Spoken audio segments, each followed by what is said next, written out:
तरफ ले जा रहे हैं, जिसमें मैंने इनको टोका है अभी, और अब ये माफी की मांग भी कर रहे हैं।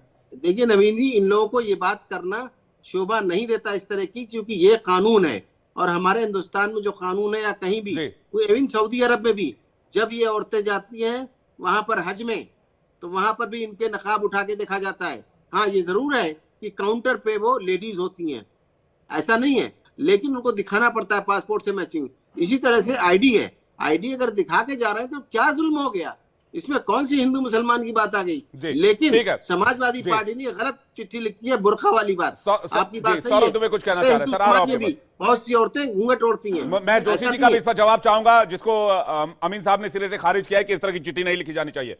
सौरभ दुबे जी, देखिए, लोकतंत्र की व्यवस्था में ये पूरा चुनाव अधिकार को जो है, जो ड्यूटी लगाते हैं पुलिस वालों को, उनको पूरा अधिकार दिया जाता है कि किसी का भी आप जो है, अगर हिंदू महिला जा रही है तो वो भी अपना घूंघट उठाएगी, अगर मुस्लिम महिला है तो भी बुर्का उठा करके उसकी चेकिंग करने का, आज से तो है नहीं, प्रथा बहुत पुरानी है।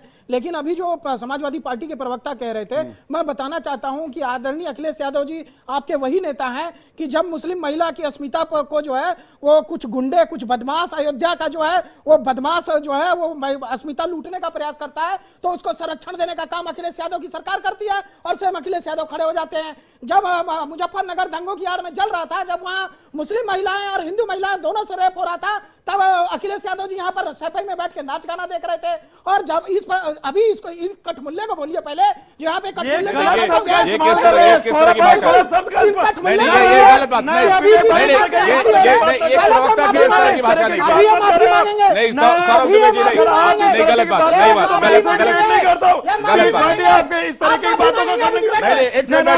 आप माफी मांगेंगे, आप माफी मांगेंगे, ये किस तरीके की बात करते हैं? आप दोनों बैठ जाइए, आप दोनों बैठ जाइए, आप दोनों बैठ जाइए।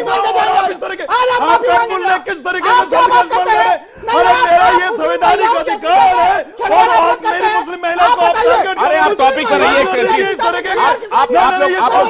लोग टॉपिक पर रहिए की बात करें। अरे भाई साहब, किस बात पे माफी? एक नहीं, इस तरह की बात,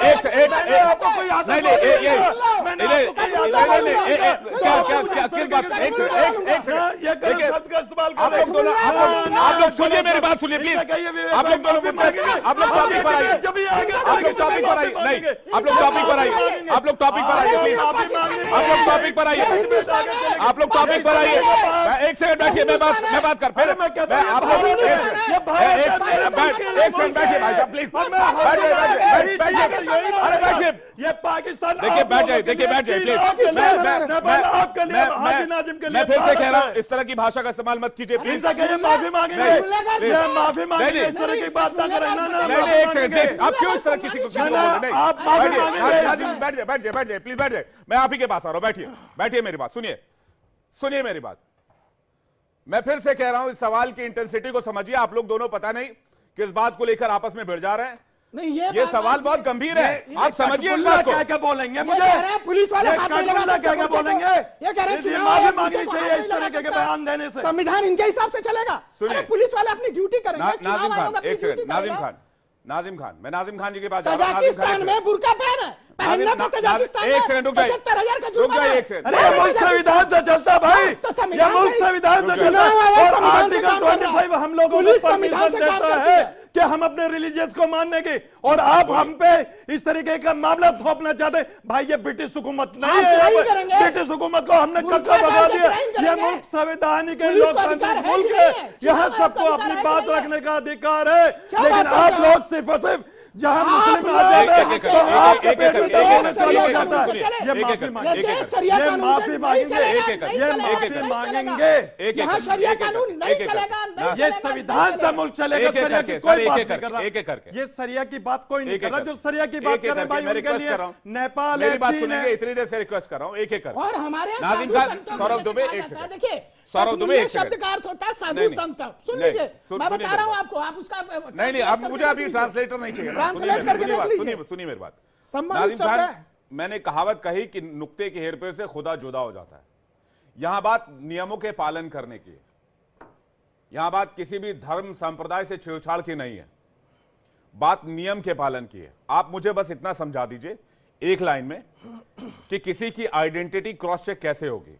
अगर वो नकाब में है, तो मैं बुरके की बात ही नहीं करता, चलिए अगर आपको थोड़ी तकलीफ होती है मैं कहता हूं अगर कोई नकाब में है उसकी आइडेंटिटी चेक कैसे करेंगे बताइए। विवेक भाई देखिए ये मुल्क संविधान से चलता, और देखिए अब बात जब यहाँ आइडेंटिटी चेक करने की आती है तो देखिए अगर मुस्लिम महिला हो जो बुरखे में आती है या घूंघट वाली हिंदू महिलाएं हो, तो देखिए उनके लिए भी चुनाव आयोग की तरफ से एक महिलाएं होती हैं, वो जाके उनकी आइडेंटिटी चेक कर सकती है। लेकिन अगर उनकी आइडेंटिटी कोई पुरुष अगर चेक करे तो हम लोगों को आपत्ति है। तो हम ये कहते हैं कि हर किसी को भारत के अंदर अपना एक संवैधानिक अधिकार है अपनी वोट का इस्तेमाल करने का, क्योंकि वोट हमारी विरासत है और वोट हमें कहां देनी है, कहां कौन सी पार्टी को देनी है, ये उस मत अधिकार यानी कि जो मतदान करने वाला होता है उसके ऊपर डिपेंड करता है। और देखिए अब बात आती है बार बार कि मुस्लिम महिलाओं की जिस तरीके से यहां बातें करी गई, मेरी मुस्लिम महिलाओं को अपमान करने की बातें करी गई, तो देखिए मुझे बड़ा दुख हुआ पीस पार्टी इस बात का खंडन करते कि मुस्लिम महिलाओं का अपमान जिस तरीके से करा गया है वह बिल्कुल गलत है। सौरभ जी आपको माफी मांगनी चाहिए कि आपने जो जगत जननी है उसका इस तरीके से अपमान करा, ये गलत है। वोट का अधिकार मुस्लिम महिला को भी है, हिंदू महिला को भी है, घूंघट वाली को भी है, बुर्के वाली को भी है। लेकिन बहुत सारे पैनलिस्ट हैं ना यहाँ पर। नाजिम खान कह रहे कि मुस्लिम महिलाओं का अपमान हुआ। नहीं, एक से सुनिए मेरी बात। मोहम्मद अमीन हम सब में से सबसे ज्यादा पढ़े लिखे हैं, बात मानेंगे, पूर्व ज्वाइंट डायरेक्टर इलेक्शन कमीशन के। क्या उन्हें ऐसा लगा, मैं उनसे एक सवाल लेता हूं, फिर अनिरुद्ध प्रताप सिंह और जोशी जी और एल एन राव साहब आपके पास आ रहा हूं। क्या अमीन साहब आपको ऐसा लगा कि इस डिबेट में कहीं भी मुस्लिम महिलाओं की अस्मिता के ऊपर कुछ भी कहा गया हो या फिर इसको लेकर कोई क्वेश्चन किया गया हो, जो बात नाजिम खान बार बार कह रहे हैं? नवीन जी, मुझे आपत्ति ये है कि सबसे पहले समाजवादी पार्टी ने इस तरह की कंट्रोवर्शियल चिट्ठी क्यों लिखी? वो घूंघट की बात कह सकते थे, पर्दे की बात कह सकते थे। सीधा स्टेट में जो अपने उसमें लिखा है, बुर्का शब्द जो लिया है, वो उस पर ऑब्जेक्शन है। मुझे वो नहीं लिखना चाहिए था इनको। इससे क्लियर कट होता है कि मुस्लिम महिलाओं के लिए उन्होंने उठाया है। अपमान तो समाजवादी पार्टी ने किया है, इसमें क्या है? इसलिए तो क्लियर कट है कि वो अपनी चिट्ठी में लिख रहे हैं, इन राइटिंग लिख के दे रहे हैं इलेक्शन कमीशन को, जो कि वो उचित नहीं है जो शब्द यूज किया है उन्होंने, बुर्का। यानी हमारे समाज में और समाज की औरतें भी जो घूंघट में आती हैं, तो उनको कहना चाहिए उनका पर्दा लेडीज चेक करें, वो तो बात मानी जाती है। लेकिन इस तरह की बातें करना, अपनी चिट्ठी में इन्होंने गलत बात ही उठाई है जिसका कोई औचित्य नहीं है इलेक्शन कमीशन से। और ना कभी ऐसा मुसलमानों का यहाँ पे कोई अपमान नहीं हुआ है, बल्कि मुसलमानों की बात जो है समाजवादी पार्टी ने गलत उठाई है, उनको नहीं उठाना चाहिए था। अगर उठाते तो पीस पार्टी वाले उठा देते, जो इनको बहुत ज्यादा इस बात का है। लेकिन हमारा ये कहना है कि मुसलमान औरतों का यहाँ पर अपमान नहीं हुआ है, बल्कि एक बात डिस्कस की जा रही है। जोशी जी को लीजिए साथ में स्क्रीन पे, किस तरह से उनकी आइडेंटिटी चेक की जाए, उस पर मैंने कहा। उसके बाद अनिरुद्ध जी आपके पास आ रहा हूँ। वहाँ मौजूद है जो महिला अधिकारी, कांस्टेबल, सब इंस्पेक्टर, इंस्पेक्टर और हेड कांस्टेबल, ये उनका काम है। जोशी जी, अमीन साहब ठीक बात कह रहे हैं।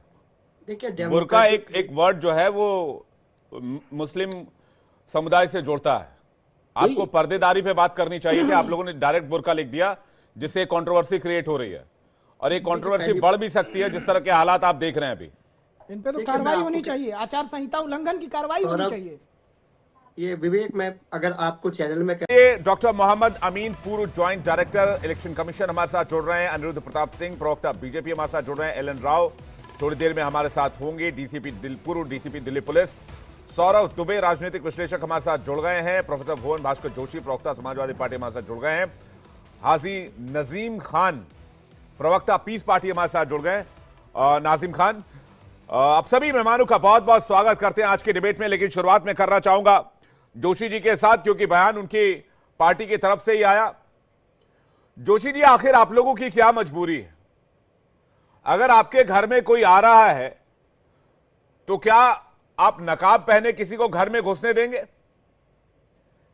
क्या उसकी पूछेंगे नहीं उससे कि उसकी पहचान क्या है, भाई साहब आप कौन है, कहां चले आ रहे हैं? और यहां तो देश की सरकार बनाने का, राज्य की सरकार बनाने का, अपना प्रतिनिधि चुनने का मामला है, ये तो उससे भी बड़ा मामला है। देखिए विवेक जी, जिस धर्म में और जिस इलाकों में महिलाएं पर्दा करती हैं, बात हिंदू और मुस्लिम की नहीं है। आप तो खैर बहुत ही एक वरिष्ठ पत्रकार, जागरूक पत्रकार हैं। ये राजस्थान में भी बहुत सारे क्षेत्र में हमारी हिंदू बहनें पर्दा करने का काम करती हैं। और हमें लगता है कहीं ना कहीं उनको पर्दा उठाकर भयभीत करने का काम पुलिस ना करे, क्योंकि ये अथॉरिटी जो संविधान देता है, चुनाव आयोग देता है, वहां पर जो अधिकारी होता है, चुनाव का जो वहां पर देखता है, पोलिंग अधिकारी कहते हैं उसे, उसको तो अधिकार है कि वो देखे, लेकिन पुलिस को अधिकार ना तो ये संविधान देता है ना चुनाव आयोग देता है। उसी की चिंता हमने करी है। इसको भारतीय जनता पार्टी हिंदू मुस्लिम का एंगल देने की कोशिश कर रही है, लेकिन निश्चित तौर पे उनके हाथ कुछ आने वाला नहीं है। लगातार जो उनकी 11वें साल में जो सरकार चल रही है उसकी जो नाकामी है, महंगाई, बेरोजगारी, परीक्षा लीक, युवाओं पर अत्याचार, दुराचार, महिलाओं पर अत्याचार, उनका जवाब उनको देना है। सरकार घबराई हुई है, सरकार आरोप लगा रही है। हम लोग, हमारे नेता माननीय अखिलेश यादव जी काफी पढ़े लिखे व्यक्ति और संविधान को समझते हैं, कानून को समझते हैं। हम लोगों ने ये अपनी चिंता व्यक्त करी एक पॉलिटिकल पार्टी होने के जोशी जी, मैं आपको अपनी चिंता से अवगत कराता हूं। मैंने आज, जैसे मुझे ये पता चला कि आज विषय ये है, मैंने इस विषय पर रिसर्च शुरू किया और सभी पैनलिस्ट को मैं एक कहानी बताना चाहता हूं। तो मैंने जो रिसर्च शुरू किया उसमें मैंने कहा कि बुर्का पहनकर मतदान, मैंने ये गूगल पे सर्च किया। अव्वल तो आज वाला ये टॉपिक सबसे ऊपर आया। उसके बाद जब मैंने और गहराई से इस खबर में उतरने की कोशिश की, मुझे फर्जी वोटिंग की बहुत सारी खबरें मिलने लगी। तो क्या एक तरह से आप फर्जी वोटिंग का समर्थन करना चाह रहे हैं? देखिए विवेक जी, मैंने स्पष्ट शब्दों में बोला है, पोलिंग अधिकारी को जो संविधान अधिकार दे रहा है वो देखे, बुरके में आइडेंटिटी को देखे, लेकिन आइडेंटिटी चेक करने का भी अधिकार पुलिस को नहीं है। पुलिस को केवल यह है कि कोई अप्रिय घटना ना घट जाए, यह अधिकार नहीं देता। संविधान का मैं कहना नहीं चाहता, आपका बहुत सम्मान करता हूं, इसका अध्ययन कर लीजिए संविधान के अधिकार को, चुनाव आयोग की गाइडलाइन को आप पढ़ लीजिए। तो निश्चित तौर पे कहना चाहता हूं, जो पोलिंग अधिकारी होता है उसके अलावा किसी को उनका घूंघट हटाने का या नकाब हटाने का, आइडेंटिटी चेक करने का अधिकार नहीं। तो अखिलेश जी बोल देते कि भाई घूंघट और नकाब कुछ भी ना हटाया जाए, तो बुर्के पर ज्यादा फोकस है, इसलिए सवाल उठाया जा रहा है। बाकी आपने चुनाव आयोग के अधिकारों का और बाकी चीजों का हवाला दिया। अब मैं पढ़ूंगा तो नहीं, लेकिन मैंने पूर्व ज्वाइंट डायरेक्टर को आमंत्रित किया हुआ आज की डिबेट में, डॉक्टर मोहम्मद अमीन सर को। अमीन सर, क्या ये जो बात कह रहे हैं क्या ये तर्क संगत है? एक बुर्का पहनी महिला अगर 5 बार वोट करने के लिए आ जाए तो कैसे उसको आइडेंटिफाई करेंगे? क्या सिर्फ उंगली के निशान से? और उंगली के निशान तो हटाए भी जा सकते हैं। नहीं, सवाल इस बात का नहीं है। सवाल इस बात का है कि ये बिला वजह का बखेड़ा क्यों खड़ा किया गया। ये अपनी पॉपुलैरिटी के लिए, कल इलेक्शन है इसलिए आज इस तरह की बातें की जा रही हैं। 1 दिन 2 दिन पहले इस तरह की बातें नहीं होना चाहिए। और कभी भी इलेक्शन कमीशन, ये लोग समझते हैं वोटर्स इनकी प्रॉपर्टी है। नहीं, वोटर का संविधान में जो राइट है, उस संविधान ने दिया है वोटर को राइट, और उसको प्रोटेक्ट करने का काम इलेक्शन कमीशन करता है। इलेक्शन कमीशन ज्यादा से ज्यादा वोटिंग कराने के लिए अपने वोटरों को उत्साहित करता है, बहुत सी स्कीमें चलाता है और हर तरह से प्रोटेक्ट करता है कि वो उनका राइट कि वो वोट दें और उनका वोट निष्पक्ष रूप से जाए और कोई भी उसमें इन्फ्लुएंस ना करे। तो ये एक इन्फ्लुएंस करने की है कोशिश। जहां तक सवाल है मुस्लिम लेडीज का, तो मुस्लिम लेडीज को जब आती है वो लाइन में, तो मेरा सिर्फ ये कहना है कि इलेक्शन कमीशन इस बात का भी ध्यान रखता है कि वहां पर लेडीज का अगर चेक करना है, नकाब उठा के देखना है और आई कार्ड देखना है एंट्री से पहले लाइन में, तो वो देखेंगे पोलिंग स्टेशन के अंदर जाने से पहले वो देखेगी लेडीज। उसमें लेडीज सब इंस्पेक्टर भी है, लेडीज कांस्टेबल भी है, हेड कांस्टेबल भी है और इंस्पेक्टर भी है। ये मामला लेडीज का है और हमेशा इलेक्शन कमीशन इस बात का ध्यान रखता है कि उनको उस तरह से दिखा जाए। और अंदर जब जाएंगे तो वो भी पोलिंग ऑफिसर भी, उसमें एक आध लेडीज होती है, अगर किसी पे शक होता है, इनके जो पोलिंग एजेंट्स हैं हर पार्टी के, शक होता है तो वो लेडीज देख सकती है। अदरवाइज उनका जो पहचान पत्र है वो इसीलिए दिया गया है। और जब पहचान पत्र दिया गया उससे पहले उनका फोटो खींचा गया, तो क्या नकाब में तो फोटो नहीं खींचा गया, उनका फेस का फोटो खींचा गया है, चाहे वो पासपोर्ट का हो, चाहे वो इमिग्रेशन में जाए, चाहे कहीं जाए। उसके लिए भी लेडीज हज के लिए जाती हैं, फॉरेन ट्रेवल करती हैं, तो उसमें भी पासपोर्ट में जो फोटो लगा होता है वो इमिग्रेशन में होता है, इमिग्रेशन वाला भी देखता है, फेस उनको उठाना पड़ता है। इस पोलिंग ऑफिसर का ठीक है, राइट है, लेकिन बाहर से कौन अंदर नकाब में आ गया, कोई आतंकवादी तो नहीं आ गया, कोई गलत आदमी तो नहीं है लाइन में, इसको अगर चेक करने के लिए पुलिस वाले कहते हैं तो ये कोई भयभीत करने का इलाका नहीं, वो नहीं है समाचार कि भयभीत करने के लिए कहा जाए। या उनको वोट से वंचित किया जाए।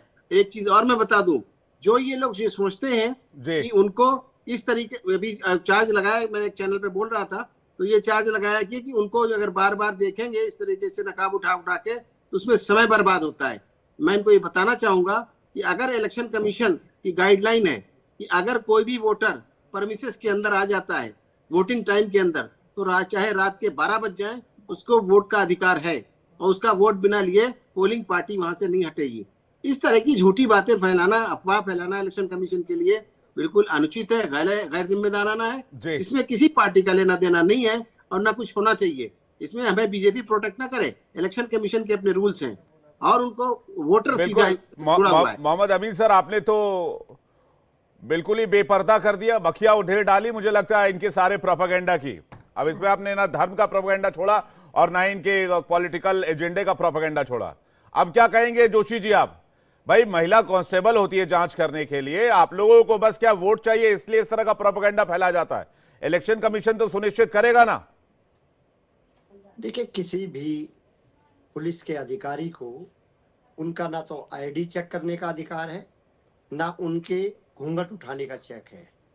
बेटी बहनों के साथ ये किस प्रकार का सरकार, अरे महिला पुलिस अधिकारी चेक करेंगे, महिला कांस्टेबल चेक करेंगे, और पुलिस को क्यों नहीं अधिकार है? पुलिस को तो नियुक्ति जो है चुनाव के अधिकारियों ने किया, चुनाव आयोग ने किया है। उनके हमारी जो लोकल पुलिस है, जो माननीय अखिलेश, एक मिनट सर, एक मिनट, लोकल पुलिस नहीं होती है। विवेक आपको भी सुन लिया, मोहम्मद अमीन आपको भी सुन लिया, सुन लीजिए जरा, सुनाइए हमको। बीच में इंटरप्ट नहीं करा ना, बड़ा धैर्य से सुन लो। विवेक जी आप भी सुन लो। मैं आपको बताना चाहता हूँ, जो हमारी जो चिंता थी कि कोई भी महिला उसको केवल इसलिए कि घूंघट उठा के भयभीत ना करा जा सके, चुनाव को प्रभावित ना किया जा सके, उसके लिए लेटर लिखना। नहीं, सिर्फ बुर्के वाली की चिंता क्यों की आपने जोशी जी? सवाल ये भी है मेरा। अब आप बताइए कि बुर्का पहनकर वोटर आईडी कार्ड बन सकता है क्या? मैं विषय कह रहा हूँ, जो बुर्का पहनकर पासपोर्ट बन सकता है क्या? बुर्का पहनकर राशन कार्ड बन सकता है क्या? आपके क्वेश्चन खत्म हो जाए तो विवेक जी मुझे बता दीजिएगा पहले। मेरा क्वेश्चन सर खत्म होगा ही नहीं। आप 1 घंटा बैठिए, मैं आपके साथ 1 घंटा इंटरव्यू करने के लिए तैयार हूँ। क्वेश्चन खत्म हो जाए पर पत्रकार किस बात का भाई साहब? नहीं, आप कर लीजिए, फिर मैं बोलना तब शुरू करूंगा, क्योंकि आप बीच बोलिए। में कर रहे हैं। नहीं, मेरा सवाल जवाब दे दीजिएगा। वोटर आईडी का बुर्का पहनकर बनाई जा सकती है? नहीं है, आप प्राय ऐसे करते नहीं, क्योंकि मेरे हजारों डायबिट आपके साथ है, लेकिन आज आप कर रहे हैं, इसलिए मैं अपने अधिकार को भी जानता हूं। मैं आपको बहुत जिम्मेदारी से बताना चाहता हूं, महिलाओं का विषय नहीं है, लेकिन ये विपक्ष के नाते हम इस देश की 3रे नंबर की पार्टी है और उत्तर प्रदेश के सबसे बड़े विपक्ष हम लोग हैं, और हमारी जिम्मेदारी बनती है कि कोई वोटर, जो हमारा संविधान कहता है कि कोई भी वोटर के साथ इस प्रकार की हरकतें ना हो जिससे वो अपने मताधिकार का प्रयोग ना कर सके। हम लोग एक जिम्मेदार विपक्ष की भूमिका अदा कर रहे हैं, इसीलिए हमारी पार्टी ने लेटर लिखने का काम करा है, और हमें पूरा विश्वास है चुनाव आयोग इसमें संज्ञान लेगा विषय का, और इस तरह की हरकतें नहीं हो पाएंगी। नहीं, किस तरह की हरकतें? आप थोड़ा डिफाइन कीजिए ना। आप हरकतें बार बार कर रहे हैं। मोहम्मद अमीन ने कहा कि चुनाव आयोग इस बात का ख्याल रखता है अगर चेकिंग भी होती है तो महिला पुलिस अधिकारी और महिला कांस्टेबल होती है। आप बार बार हरकतें पर जा रहे हैं। मैं अनिरुद्ध प्रताप सिंह के पास जा रहा हूं। क्या ये ध्रुवीकरण का मामला? अनिरुद्ध प्रताप सिंह, आप लोग बेवजह इस मामले को तूल दे रहे। चलिए, समाजवादी पार्टी ने एक पॉइंट रखा कि भाई ऐसा होता है तो महिलाएं कुछ डर महसूस करती हैं, तो इसको बेवजह तूल देने की आवश्यकता क्या है? विवेक जी, आपने पैनल में बड़ा अच्छा काम किया। अगर आप बीजेपी के प्रवक्ता के नाते मुझे बुलाया, अगर मैं ये सब बोलता तो शायद जोशी जी को लगता कि मैं बायस्ड होके बोल रहा हूँ, ध्रुवीकरण उसमें बोल रहा हूँ। लेकिन जो बातें बोली गई हैं वो पूर्व इलेक्शन कमीशन के एक निदेशक ने बोला है कि भाई ऐसे यही बात उसमें कुछ है ही नहीं, ये फालतू का डिस्क्रिमिनेट करते हैं। अगर इतना ज्यादा मानव सभ्यता के इनके अंदर बात होती तो बुर्के की जगह घूंघट और अन्य बातें करते, लेकिन ये नहीं करेंगे। इनके लिए केवल एक ऐसा है, भाई घूंघट उठा के, जब इनकी सरकारें थी घूंघट उठा के चेक नहीं करते थे क्या? इनकी लोकल पुलिस, पंचायत चुनाव में तो लोकल पुलिस इनका था, इलेक्शन कमीशन इनका लोकल होता है, इलेक्शन ऑफिसर्स वहां होते हैं। यहाँ तो कम से कम सेंट्रलाइज इलेक्शन कमीशन, वहां तो इनका लोकल था पंचायत के चुनाव में। रीजन क्या है? तब आप तो नहीं चिल्लाते थे घूंघट उठा। अरे और तो छोड़िए शर्मसार करने वाली घटना, कहना नहीं चाहिए टीवी डिबेट में, बच्चियों के दुपट्टे हटा के चेकिंग की जाती थी आपकी सरकार में। और आप बात करते हैं कि क्या कहते हैं बुर्का, ये सब चीजें छोड़ दीजिए, ये शोभा नहीं देता है जोशी जी। कम से कम आप तो पढ़े लिखे आदमी हैं, आपको शोभा नहीं देता, आपको तो ज्ञानवर्धन करना चाहिए अखिलेश यादव जी को। ऐसे ऐसे अगर आप करते जाएंगे तो आपको तो मटिया मिट्टी मिलती चली जाएगी। और 2012 के बाद चुनाव आप नहीं ज्यादा जीते हैं। 2017 में एक नैरेटिव आपका कहीं से कहीं चल गया, तो काट की हांडी बार बार नहीं चढ़ती है। और ऊपर से एक और दूसरी बात, कांग्रेस को आप कह रहे हैं दूसरा छोटा दल, क्योंकि आप अपने को बड़ा दल बता रहे हैं। तो आपके अंदर खुद ही सिर फटौल मचा हुआ, हरियाणा से लेके महाराष्ट्र तक, उस पर फोकस करिए, इनमें फोकस मत करिए बांटने के और उसमें इन सब चीजों के। नहीं, एक दूसरा चीज ये है कि वहां पे सही बात है कि आधार कार्ड होता है, पासपोर्ट होता है, राशन कार्ड में फोटो लगती, कहीं भी फोटो लगता है, तो लोग अगर आपके अंदर मन में इतना ज्यादा होता तो आप कहते ना घूंघट उठा के क्यों चेक कर रहे हैं, लेकिन आप वो नहीं बोल पाएंगे। आपके अंदर क्या कहते हैं, जबान अंदर चिपक जाती है। क्योंकि जब आप जाति धर्म के आधार पर राजनीति करने हैं, क्योंकि आपकी पॉलिटिकल पार्टी जाति के आधार पर बनी, यादवों का तो आप विकास नहीं कर पाए। विकास करते करते सफाई के यादवों का सारा विकास किए, जितने टिकट 9 टिकट आपने दिया है, केवल भाई, भतीजा, बेटा, पति, 9 के 9 टिकट उठा के देख लीजिए। काउंटर दीजिएगा जी। मैं आ रहा हूं जोशी जी, मैं आ रहा हूं। नाजिम खान, सारे मेहमानों से एक रिएक्शन में ले लूं प्लीज। एक सेकंड रुक जाइए, विवेक जी काउंटर दीजिए। नहीं एक सेकंड रुक जाइए, मैं आ रहा हूं जोशी जी, आपके पास आ रहा हूं काउंटर के लिए। मैं बाकी मेहमानों का रुख कर लेता हूं, एक एक सवाल सबसे कर लेता हूं, फिर मैं आता हूं। मैं नाजिम खान के पास जा रहा हूं। नाजिम खान, आप लोग ये बात समझते क्यों नहीं है? जोशी जी एक सेकंड रुक जाइए प्लीज, मैं आ रहा हूं आपके पास काउंटर के लिए। नाजिम खान, आप लोग पपेट बन के कैसे घूम सकते हैं? कोई अगर बुरके की बात कर दे तो आप लोग संविधान बाद में नजर आता है, आपका बुरका पहले दिखने लग जाता है कि भाई हम बुरके को लेकर बात करें, तो सही बात कह रहे होंगे।